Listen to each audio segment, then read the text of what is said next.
नमस्कार, आज अपेक्षा न्यूज में आपका स्वागत है। रुक करते हैं खास खबर के साथ। बनासा तहसील के गांव प्रतापपुरा में ग्रामीण जनों का विधायक माधव मारू पर आक्रोश। ग्रामीण जनों का कहना है कि 5 वर्ष पूर्ण होने आए हैं और गांव में किसी भी प्रकार का कोई कार्य नहीं हुआ। ग्रामीण जनों ने ऐसी बहुत सारी समस्याएं कांग्रेस नेता मंगेश सिंगाई को लिखित में आवेदन देकर समस्या बताई और गांव में बीजेपी के कार्यकर्ता ने बीजेपी छोड़ कांग्रेस पार्टी ज्वाइन की। इस बीच कांग्रेस नेता मंगेश सिंगाई ने ग्रामीण जनों को आश्वासन दिया कि मध्य प्रदेश में कमलनाथ सरकार आई तो सबसे पहले गांव में जो समस्या है उसे खत्म करने का प्रयास करेंगे। वहीं कांग्रेस नेता चंद्रशेखर पालीवाल ने भी विभिन्न विषयों पर ग्रामीण जनों से चर्चा की। हमारा सम्मान कदर नहीं करते, कोई सम्मान नहीं करते। मैं इसकी बार अब की बार मैं डेढ़ साल से अब की बार हम इस पार्टी में आया हूँ तो कुछ सम्मान होना चाहिए।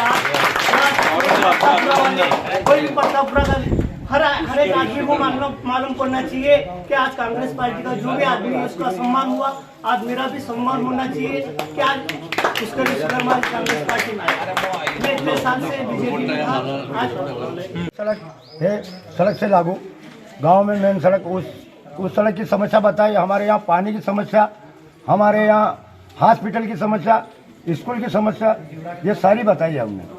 विधायक जी ने क्या जवाब दिया? उन्होंने जवाब दिया कि हम तुम्हारे 1000 रुपये रुकवा देंगे, जो पाइपलाइन गड़ी उसका मुंह बंद करवा देंगे, ढक्कन लगवा देंगे। अभी आपने मंगेश जी संघई को यहाँ बुलाया है, क्या उम्मीद के साथ इनको यहाँ बुलाया है, जबकि आपने बोर्ड लगाया था किसी भी दल के नेता का यहाँ प्रवेश नहीं? यहाँ हमने इसलिए आपको आमंत्रण किया है कि हमारी समस्या का समाधान हो, हमारी मांगे पूरी हो, इसीलिए हमने आपसे विनती की। सब लोग आए हैं, ग्रामवासियों के संबंध में जानकारी मिली थी भ्रमण के दौरान, तो हम लोगों ने आके यहाँ ग्रामवासियों से चर्चा करी, विकास की बातें और सारी विषयों पर मंगेश भाई ने आपसे विस्तार से बात रखी। मुझे आश्चर्य इस बात का हुआ और दुख हुआ, शर्मिंदगी हुई कि हमारे जनप्रतिनिधि, हमारे यहाँ के क्षेत्रीय विधायक लोगों से बोलते हैं कि अगर मेरे साथ नहीं खड़े रहोगे तो मैं लाल लक्ष्मी योजना बंद कर दूंगा, ये पाइपलाइन के ढक्कन लगा दूंगा। इस प्रकार के धमकाने के काम विधायक भी बंद कर दें। और जनता मूर्ख नहीं है, जनता आने वाले समय में नवंबर महीने में मतदान के उनका जो अधिकार है उससे उनको जवाब देने वाली है और इस प्रकार की उनकी भाषा शैली है उसका जवाब जनता मौन रह के मतदान करके।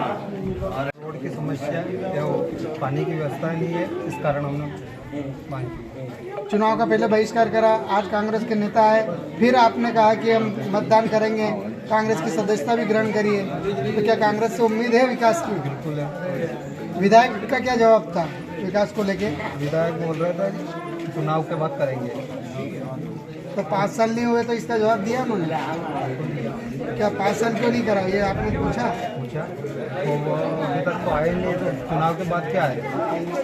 जीते वो मैंने इलेक्शन जीते बाद अभी तक हमारे गांव में अभी तक नहीं आए और उनके साथ जो मीडिया आई थी उन्होंने पैसे दे के खरीद लिया। जो हमारे गांव की समस्या बताई थी हमने, उसके बाद में जो रोड की समस्या बताई थी, हर चीज़ की समस्या बताई, तो उन्होंने पैसे देकर लगा दिए। मुख्य रूप से पानी की समस्या बताई जा रही है। कितनी दूर से महिलाएं पानी लाती है? लगभग आधा किलोमीटर दूर से पानी लाती है, वो भी घाटी छड़ के लाती है। मैं प्रतापपुरा में पहले भी आया, चुनाव प्रचार के दौरान आया, और जब प्रतापपुरा में आया तो मुझे ऐसा लगता था, मंदिर पे एक मीटिंग होती थी और मुझे लगता था कि मूलभूत सेवाएं तो यहाँ होती होंगी।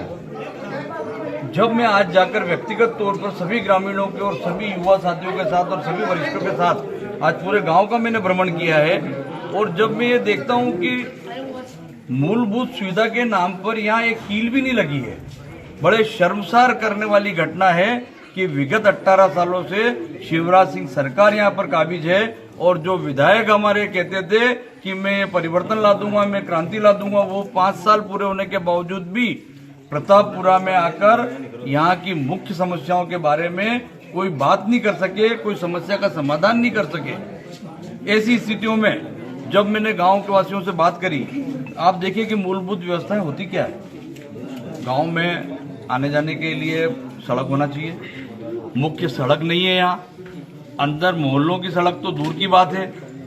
जो आज कांग्रेस शासन में जो पट्टियां लगी हुई थी, जो खरंजा और पट्टियां लगी हुई थी, वही खरंजा पट्टी आज तक चल रही है। और जो पुरातत्व विभाग की बिल्डिंग बनी हुई है उसमें हायर सेकेंडरी स्कूल लग रहा है।